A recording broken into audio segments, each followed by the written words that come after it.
I never thought I'd be the kind of guy to stumble into a betrayal like this, especially not on our anniversary of all days. I had been looking forward to that dinner for weeks, just her and me, a little celebration, a toast to our years together. But as I drove home that night, everything felt off.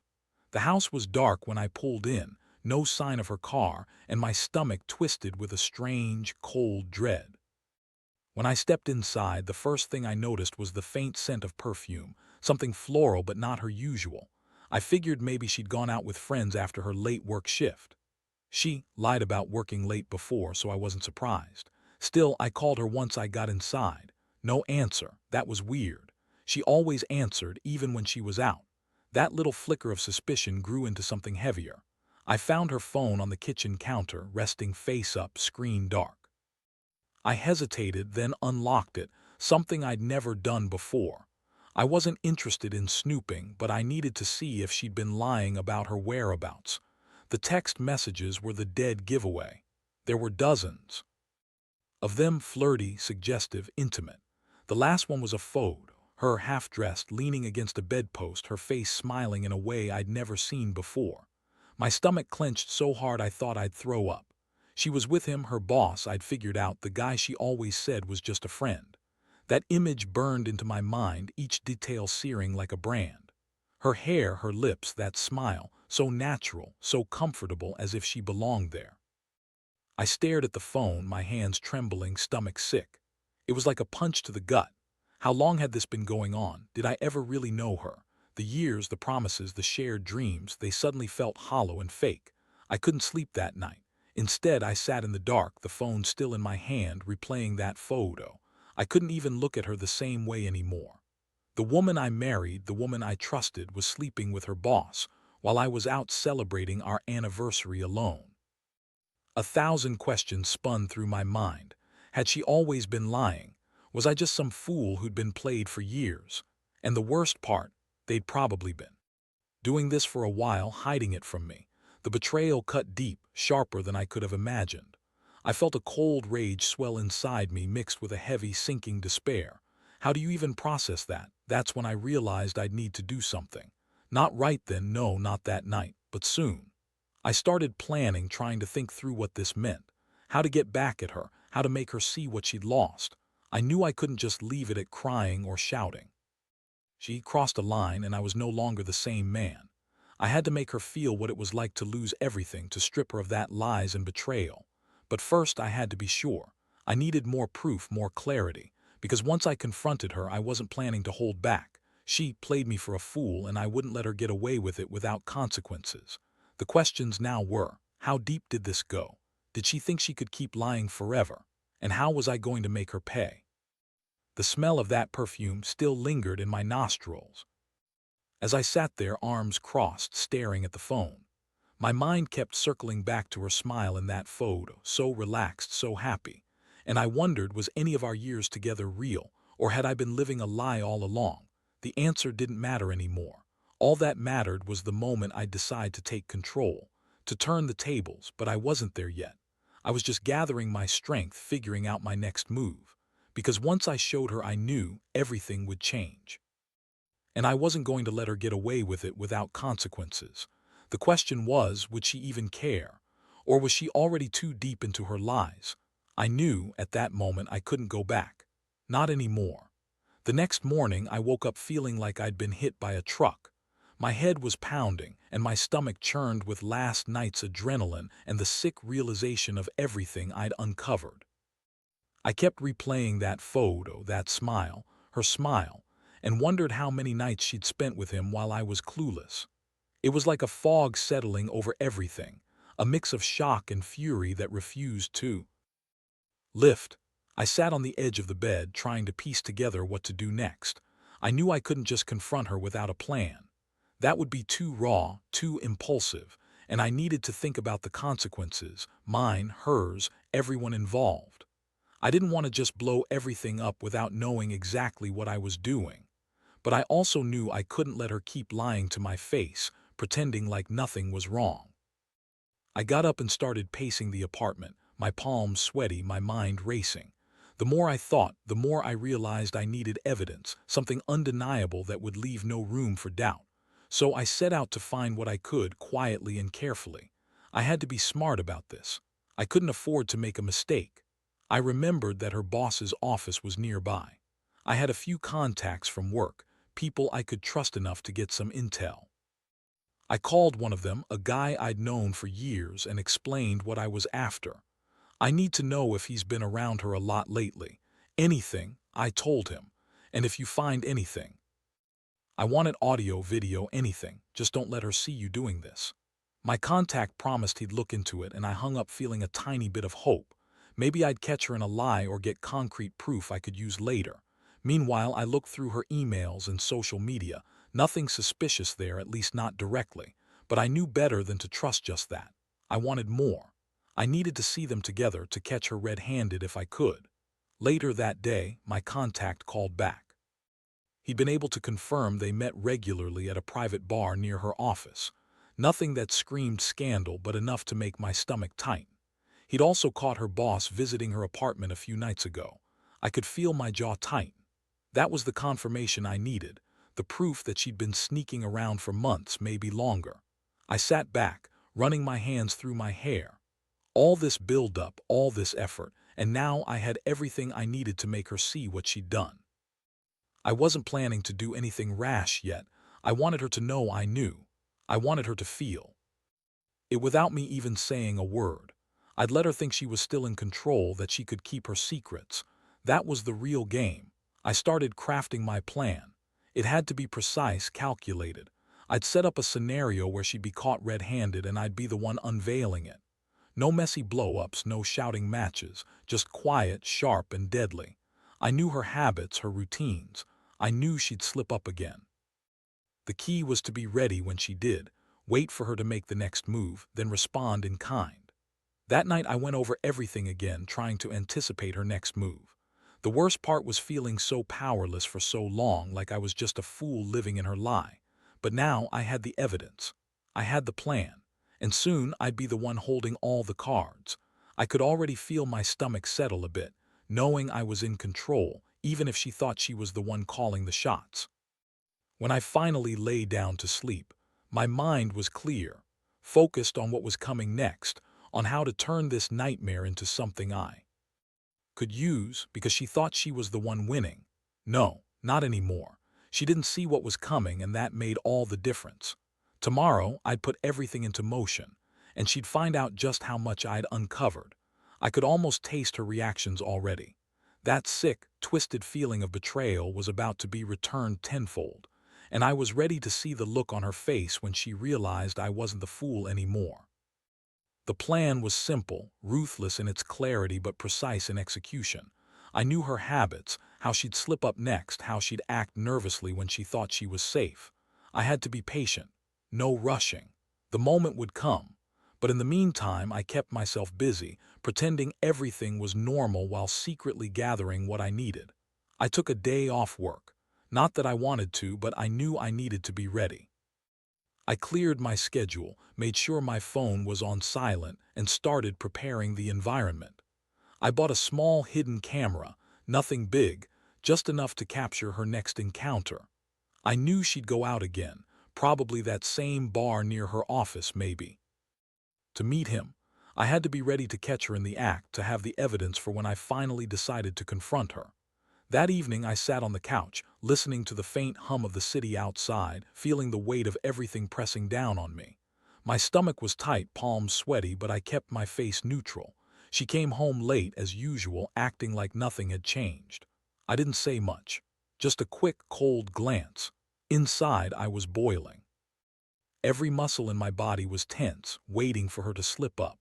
A little after 9, I saw her grab her purse, check herself in the mirror, and leave. I followed her at a distance, keeping to the shadows.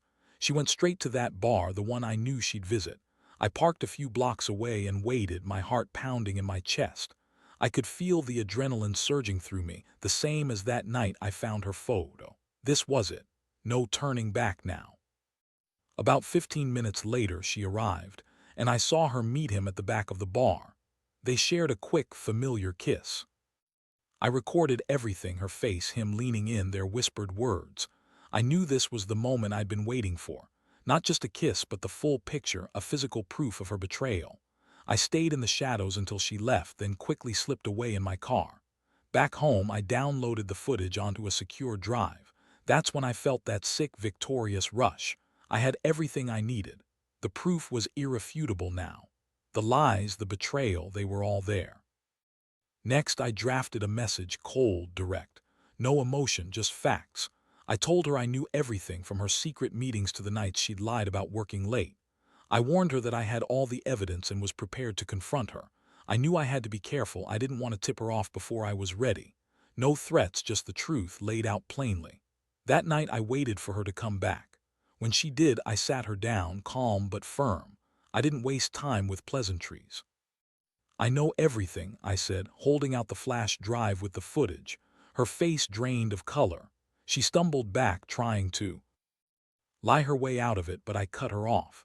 "Save it. I've seen the photos, the videos. You've been lying to me for months." She looked like she wanted to cry, but there was also a flicker of defiance. She tried to spin it, said I was overthinking, that it was just work-related meetings. I shook my head. "No more lies. I've got everything, so tell me what's next." My voice was steady, but inside I was seething. Her eyes darted, her lips trembling. "I didn't mean for it to go this far." "It's a mistake," she whispered. That made me want to laugh. A mistake. After all the lies, the sneaking around, the betrayal. No, this was deliberate, and I was done playing nice. I told her I was leaving, not just for the night, but for good. I handed her the keys to her car, told her to get her things and leave. I wanted her to understand that her actions had consequences. As she packed her bag, I felt a strange mix of relief and cold satisfaction. She thought she could hide it, but I'd caught her. And now she'd have to face what she'd done. When she finally walked out the door, the apartment felt emptier than ever. I sat there for a long while, staring at the space where she'd been. It was over. The woman I loved, the life we shared, it was all gone, and I knew I wouldn't look back, not anymore. That night I realized something. Betrayal cuts deep, but sometimes the only way to heal is to cut out the infection completely. I had the proof, the plan, and the resolve. Now I'd rebuild without her, better, stronger. And I'd never let myself be blindsided again.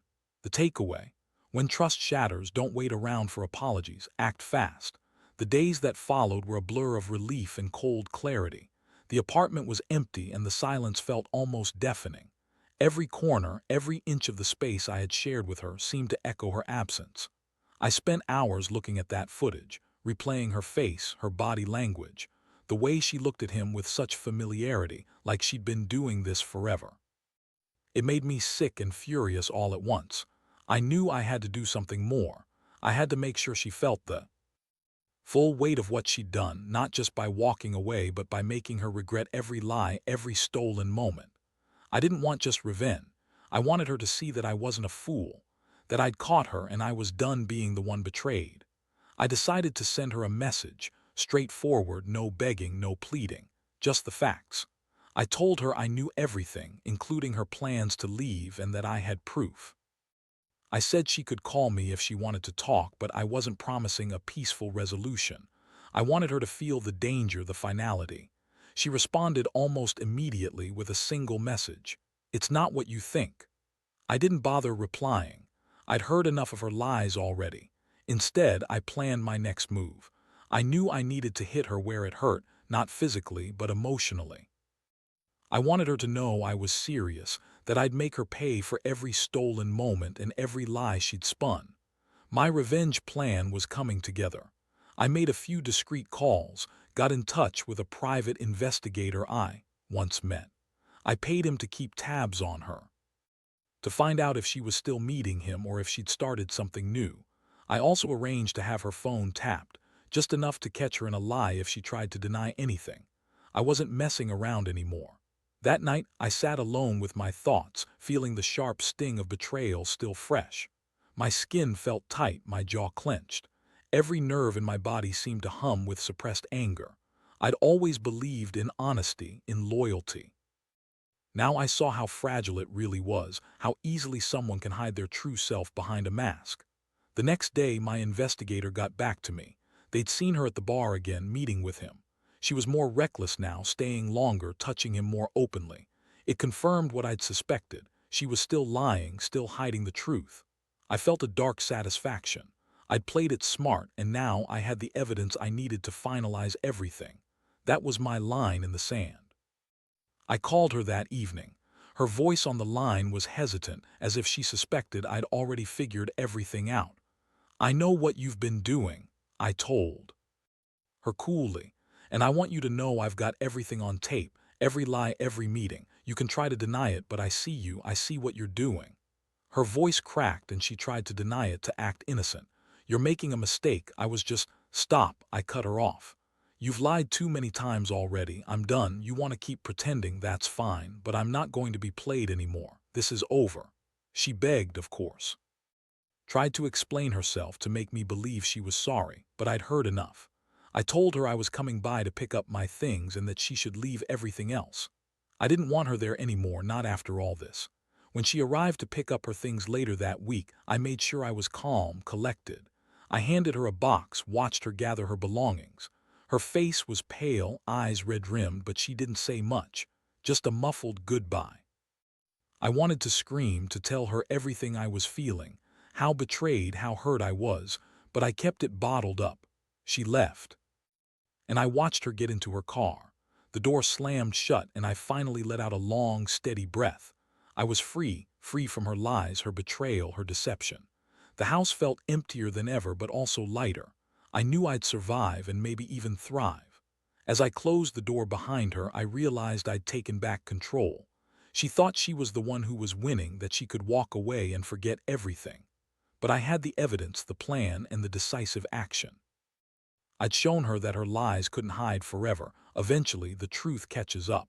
The lesson: when trust is broken, sometimes the only way to heal is to rip off the bandage quickly and face the pain head-on, because hiding from it only makes it worse. The quiet after she left was almost unsettling. I sat on the couch, staring at the empty space where she'd been, feeling both relief and a strange hollow ache. I'd done what I set out to do, had her leave, had her see that I knew everything. Still, part of me wanted to feel victorious, but another part just felt exhausted. The betrayal had taken its toll, and now it was simply about picking up the pieces. In the days that followed, I kept myself busy, sorting through her things, deleting the files, and making plans for what was next. I didn't want to dwell on what had happened, but the truth was, I couldn't fully turn off the questions. Could I have missed the signs all those years? Were there small moments I ignored, small red flags I brushed aside? I replayed every memory, searching for clues I might have missed. I decided I needed closure, not just to move on, but to get rid of the gnawing doubt that maybe I'd been blind or naive. I started writing everything down, my feelings, my observations, the timeline of her betrayals. It was painful, but I knew I needed to confront the pain, understand it, and then let it go. I had to remind myself, this wasn't just about her cheating. It was about my own sense of worth. One night, I took a long walk to clear my mind. The cool air against my skin helped me think more clearly. I looked up at the sky, the stars faint in the city glow. It hit me, how much I'd trusted her, how much I'd given her of myself, and how she'd tossed it aside without a second thought. That realization stung more than I wanted to admit, but it also sparked something, a new resolve. I wasn't going to be a victim anymore. I'd rebuilt my life before, and I could do it again. I'd learn from this, grow stronger. The betrayal I was starting to see was a gift in disguise. It cleared the way for something better, something I deserved. The following days, I made sure to set boundaries. No contact, no attempts at reconciliation. I wanted her to understand that betrayal came with a price. I wasn't going to chase after her or try to fix what was broken. My focus was on myself now, on healing and moving forward. I also reached out to friends, trusted confidants who had seen bits of her behavior over the years. I shared the story, got their honest opinions. Some were angry on my behalf, others surprised, but all of them agreed I'd done the right thing. That reassurance was like a balm on my battered pride. I started to rebuild my confidence, piece by piece. One thing became painfully clear.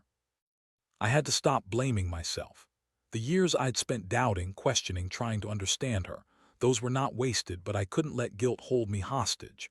My worth wasn't tied to her lies or her betrayal. I was still me, strong, capable, deserving of honesty and respect. As I watched the days turn into weeks, I found new routines. I started going out more, reconnecting with old friends, and even trying new hobbies. The pain hadn't disappeared, not entirely. But it was less sharp, more manageable. I was learning to breathe again, to trust myself. The final piece of closure came when I handed over my keys and officially filed for divorce. It was a simple act, but it symbolized the end of one chapter and the beginning of another.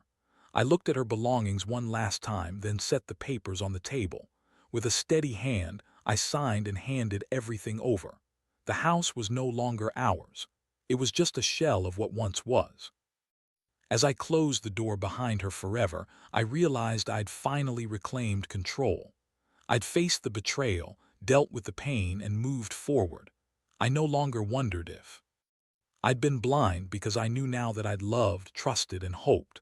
And even if it was hard, I was stronger for it. The takeaway: trust your instincts, but don't let betrayal define you. Sometimes you have to cut loose what's broken to rebuild something better. Looking back, I realized that everything I went through changed me in ways I never expected. I thought I knew her, trusted her, believed in the vows we made. That illusion shattered in a single night, and I had to confront the reality that sometimes people hide their true selves behind a smile for years. It hurt more than I can put into words, but in the end, it also set me free. The process of healing wasn't linear. Some days I'd wake up feeling like I was crawling out of a grave. Other days I'd feel unexpectedly lighter, as if a weight had been lifted. The key was accepting that I couldn't control her actions, only my response. I had to choose whether to drown in anger or to rise above it. I chose to rise. Every step, cutting ties, gathering evidence, confronting her, was necessary. It was my way of saying that I deserved honesty, respect, and someone who wouldn't betray me. I learned that silence and patience can be powerful tools when wielded correctly, but only if you use them with purpose. I didn't want revenge for revenge's sake. I wanted her to see the damage she caused and understand that her choices had consequences. Most importantly, I learned to trust myself again. I stopped second-guessing my instincts and started listening to that voice inside that always knew when something was wrong. That voice kept me safe and helped me make decisions I wouldn't have been brave enough to face before. I now value my own judgment above all else. The scars of betrayal fade, but they never fully disappear. What remains is a lesson. I will never allow someone to lie to me so casually again. I will never settle for less than the honesty I deserve. And I will never tolerate being left in the dark while someone else's secrets destroy what we built. Today, I stand here not as a broken man, but as someone who's reclaimed his power. I don't dwell on what could have been, because I know now that the past is just that, past. My future is mine to shape, and I'm finally ready to do that without the weight of her lies dragging me down. If there's one thing I want others to know, it's this: betrayal can feel like the end of everything. But sometimes it's just the beginning of something better, something you never knew you deserved. Trust your gut, act swiftly, and don't be afraid to walk away from what no longer serves you. Because the only way to truly heal is to face the truth, no matter how painful it is. And in the end, that's what set me free.